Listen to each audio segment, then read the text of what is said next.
قدم دنیا کے تمام ولیوں کے گردن پر ہے جی اور وہیں تک محدود نہیں ہے، قیامت تک جتنے ولی ہوں گے سب کے گردن پر ہے۔ بے شک جی جی آپ جامع مسجد میں یہ منبر سے اعلان فرما رہے تھے، اسی میں ایک شخص بیٹھا ہوا تھا، اس نے کہا کہ جس کے گردن پر آپ کا قدم ہوگا میرے گردن پر نہیں ہو سکتا ہے۔ حضور غوث اعظم رضی اللہ تعالیٰ عنہ کو جلال آ گیا، جلال میں آپ نے فرمایا اگر میرا قدم آپ کے گردن پر نہیں ہے تو تمہارے گردن پر خنزیر کا قدم ہوگا۔ وہ بھی پائے کے ولی تھے، اللہ رب العزت نے ان کو ولایت سے نوازا تھا۔ بات یہاں یہ کہنی ہے کہ بزرگان دین کے بارگاہ میں، اولیاء کرام کی بارگاہ میں، انبیاء کرام کی شان میں گستاخی پسند نہیں اللہ کو جی، اور اس کی ساری ہیکڑیاں اللہ نکال دیتا ہے۔ انہوں نے کہا جس کے گردن پر ہوگا میرے گردن پر نہیں ہو سکتا ہے۔ کہا ٹھیک ہے، میرے گردن اگر آپ کے گردن پر میرا قدم نہیں ہے، حضور غوث اعظم جلال میں آ گئے اور فرمایا کہ اگر میرا قدم نہیں ہے تو آپ کے گردن پر خنزیر کا قدم ہوگا۔ آپ وہاں سے نکلے، مسجد سے باہر ہوئے، چل دیے، آپ کے مریدین آپ کے ساتھ ہیں۔ چلتے چلتے راستے میں وہ جو خنزیر پالتے ہیں ان کی ایک لڑکی تھی، آپ نے اس کو دیکھا تو آپ اس پر فریفتہ ہو گئے، اور جب اس کو دیکھ کر فریفتہ ہو گئے تو اس کے گھر، وہ جدھر جا رہی تھی ادھر چلنا شروع کر دیے، یہاں تک کہ اس کے گھر پہنچ گئے۔ اور اس کے گھر جانے کے بعد اپنا جو آپ کے دل میں ارادہ تھا وہ آپ نے ظاہر کیا اور اس کے والد سے بتایا۔ تو اس نے کہا کہ میری ایک شرط ہے۔ کہا وہ شرط بتائیے۔ کہا کہ ہمارے یہاں اگر آپ ہماری لڑکی سے شادی کرنا چاہ رہے ہیں تو ہمارا جو دھندا ہے، جو کام ہے، جو کاروبار ہے، وہ خنزیر کا کام ہوتا ہے، اس کو آپ کو چرانا پڑے گا۔ کہا ٹھیک ہے، منظور ہے، آپ دیکھیے، نگاہ ولی کی بات دیکھیے۔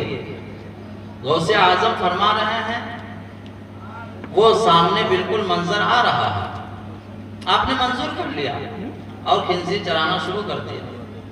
آپ کے جو مریدین تھے سب بھاگ گئے، یعنی اتنا گندا کام، آپ ولی ہیں،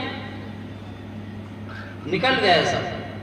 ایک دن روزانہ ایسے چراتے رہے، ایک دن ایسا ہوا کہ ندی کے پار گئے اور وہیں پر ایک خنزیر نے بچہ دیا، اور جب وہاں سے ادھر سے واپس ہوئے تو جب ندی میں پہنچے تو سارے جانور نکل گئے، لیکن وہ بچہ کیسے نکلے؟ تو اس بچے کو آپ نے کندھے پر رکھا، اور جیسے رکھا تیسے آپ کے دل میں خیال آ گیا کہ غوث اعظم نے کہا تھا کہ جاؤ، میرا قدم اگر تمہارے گردن پر نہیں ہے تو خنزیر کا قدم ہوگا۔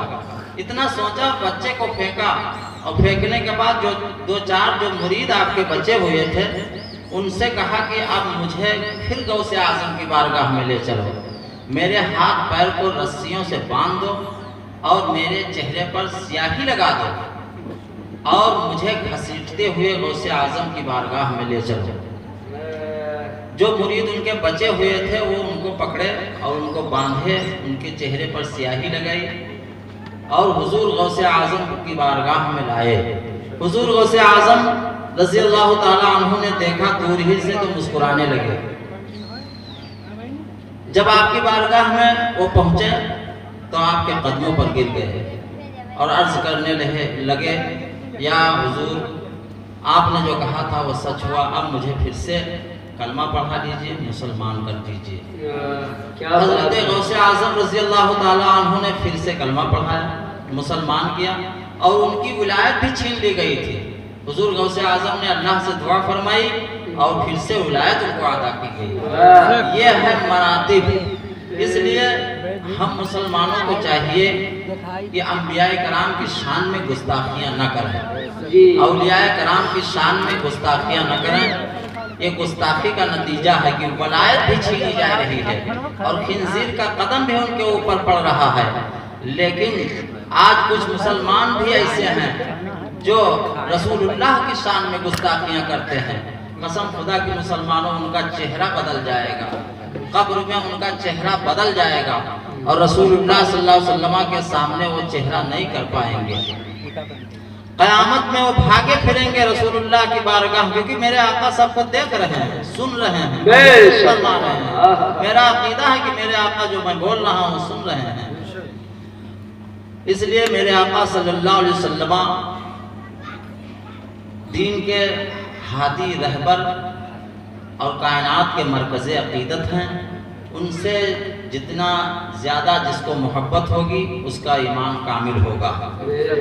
ایک تو الگ بحث ہو گئی، میں نے جس آیت کریمہ کی تلاوت کی ہے اس پر تھوڑی سی روشنی میں آپ پر ڈال دوں۔